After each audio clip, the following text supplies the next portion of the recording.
Hi, welcome to Wine the Flick. So it's a really special day because we let Matt come out from behind the camera. This is what he looks like. This is his drink. This is White Russian.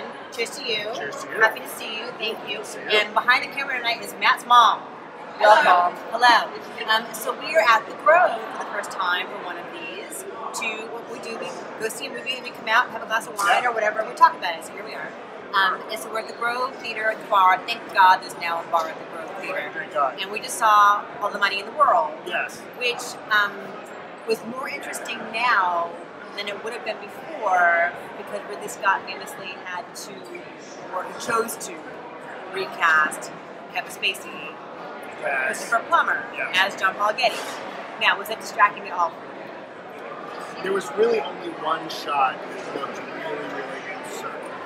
Which one was that? A scene in the desert.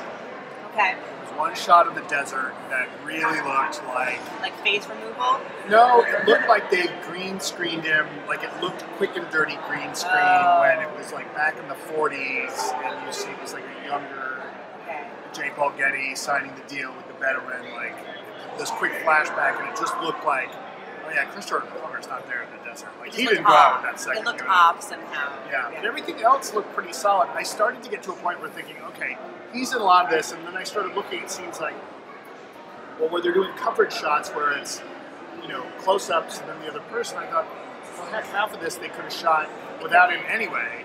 So there's a shot where Mark Wahlberg, who is like the ex-CIA guy who's been assigned to go find John Paul Getty III, he's looking at Christopher Plummer and the eyes are off a little bit. Like he's looking like up here. Like it's a little bit off. And like that was one where I felt like that might have been somebody else on the stand. It never really took me out of the movie. And honestly, Plummer is so good at this. So commanding. So commanding. I found that it started to drag a little bit in the third act. But otherwise, like it really moves. Yeah. It really moves. It's long. It's over 2 hours long. It's the thing we're always worried about. Is how long is it going to be? It is shot so beautifully. There is one shot early on with young Getty where Christopher Plummer is holding his hand walking through a tunnel and it's snowing and it looks like it's in black and white. Yeah. And it's like tactile and gritty and like ethereal at the same time. It's gorgeous. And there's a lot of that. There's a lot of really, you know, the movie starts out in black and white and then colorizes it. And, you know, I didn't catch who the cinematographer was, but Darius Volsky. But, you know, it being a Ridley Scott movie, it's gonna look good. And this is no exception. It does move along, and this is one of those movies where the technical expertise that Ridley Scott brings to a movie like this is a great example of him when he's on his pacing, it goes really well. I will say there were these scenes out in the Italian countryside where I thought, you know, a few centuries earlier, he's out there with Maximus. Gladiator.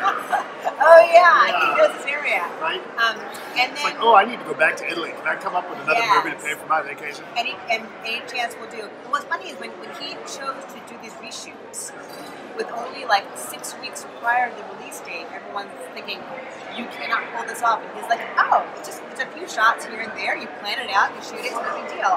And I think if we went in cold, we would never know that anything had been adjusted. It looks pretty flawless, pretty slick. Great performances. Michelle Williams is great in it. Michelle Williams is terrific. She reminds you of Marsha Mason in this, like the eyes and the hair. She's very like 70s era Marsha Mason. Yeah. I don't know why. And I felt like there's a little bit, I almost want to say Katharine Hepburn a little bit. Like she's got a little bit of that kind of weird mid-Atlantic, kind of the affectation of being, you know, the super rich that she kind of puts on when she's in that. You see her kind of put it on when she's in that particular kind of environment, which I think works really well because you see Gail's trying to kind of live up to this role. She rises to the occasion. Like she doesn't want to be a part of it, and yet she knows she has to survive. And like she'll say the name Getty differently depending on who she's with. She says Getty sometimes, but she's trying to say put on the affectation of aristocracy or whatever. The clothes are great. All the interiors are great. I thought Wahlberg was good. He was good. He was very good. At first I'm like, okay, Marky Mark is going to be like your badass like CIA guy. He's supposed to also be like worldly and slick. I don't think of him as me. He can No, be gritty and tough, but I don't think of him as like sophisticated. Actually. No, I got, he's supposed to be this guy he's not the sharp, like, killer CIA guy. He's the deal maker. And, your first scene, you see him in this seersucker suit in the desert, negotiating with Saudis, and, he commands a bunch of languages, and he kind of knows what's going on, and he's a deal maker. And I bought that. You don't see him be, like, over the top. He kind of reins it in for the most part. There's one particular kind of soliloquy he has where I think, okay, you start to see kind of classic Walter come out a little bit. The accent comes out. But other than that, he's just this, he's kind of this guy just doing a job, and it's just, just please let me do my job. Now, the kid that played the grandson, he's really good. I thought he was really good. He looks like a rock star. Yeah. I don't know who he is. I don't have my phone with me. But his name is something Plummer. It's like Charlie Plummer. Yeah, like Charlie Is he Plummer. like... I don't know. We're going to look it up, and we'll find out for you. Only you could look on the web. This is the fun of our show. We don't do any prep work beforehand. Except... But this is all that matters. We went to the bar. Yeah, he looks like young Eddie Vedder. He looks like a rock star. And there are all references to like doing drugs with Mick Jagger in the desert. But he looks like he fits very much into that time. They spent a lot of money on music, speaking of Mick Jagger. We did. There's a Rolling Stones song. There's Time of the Season.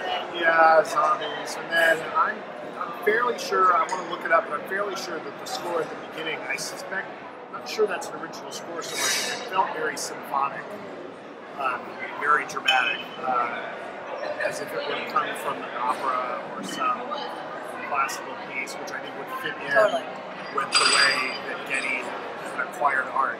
So, a couple things are interesting. At the end of this movie, he's preparing to build the Getty Villa, which is out here in Malibu. And then, of course, now there's the entire giant Getty up on Mulholland, which nearly burned down recently. Have you been to the Getty? No. It's amazing. And totally different from the Getty Villa, which was like richly ornate in a very fashioned way. Well, and was his recreation of the palace because he thought he was Herodotus. Descended from... Yeah, he was reincarnated from Herodotus, I think it was. I guess you have to have that kind of sense of self, though, to build that kind of empire and like not give a shit away. Like, it made me think like, oh yeah, okay, so Patton thought he was a general too back in the... Did they know each other? So here's a question. Walking away from this, I knew nothing about this kidnapping at all prior, but what is your opinion of Getty coming out of this now? Like, do you think he's an awful human being? Are you in awe of him?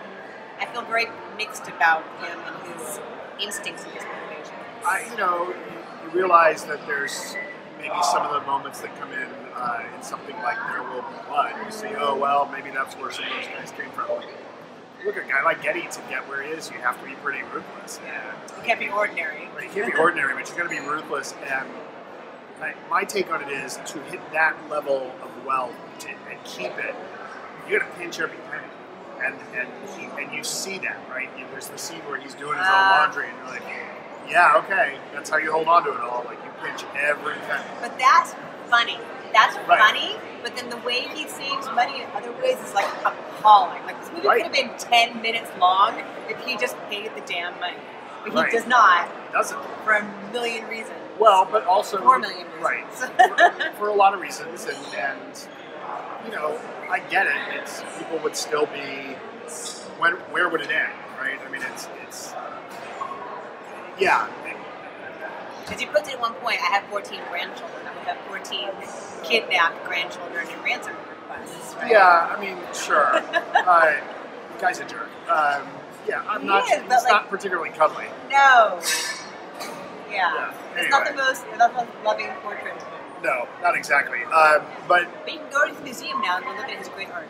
Yeah. His premieres. Right. I mean, I thought it was telling when there's a moment where he talks about his father and how his father said he didn't amount to anything, or wouldn't amount to anything, and I thought, okay, that's kind of telling. He's constantly trying to prove himself. Yeah, I mean, it's an interesting glimpse into a guy that, honestly, yes, gets the Hollywood treatment, so take this with a grain of salt. But I thought it was a really interesting movie. Yeah. I liked it a lot. I think that the performances are great. I didn't catch the guy who plays Cinquento.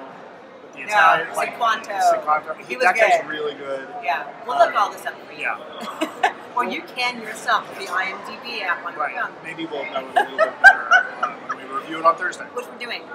So we have a system here. We have a wine glass system. How many drinks do you have to enjoy this? I say none. I say you have a glass of wine beforehand, you're going to fall asleep. Yeah. And I say it's so good and it's so gripping that you don't need anything to like butter that. So Yeah. I say 0 glasses of wine, and that's a big compliment. Yeah, I'd say at most maybe half a glass, but I'm right there with you. Hey, A shot. maybe A gentleman's shot. Maybe a gentleman. One right Russian. All right. Cheers to you. Thank you for joining me. Thank Cheers you. to Mom. Thank you. Bye, Mom. See you guys soon. Bye.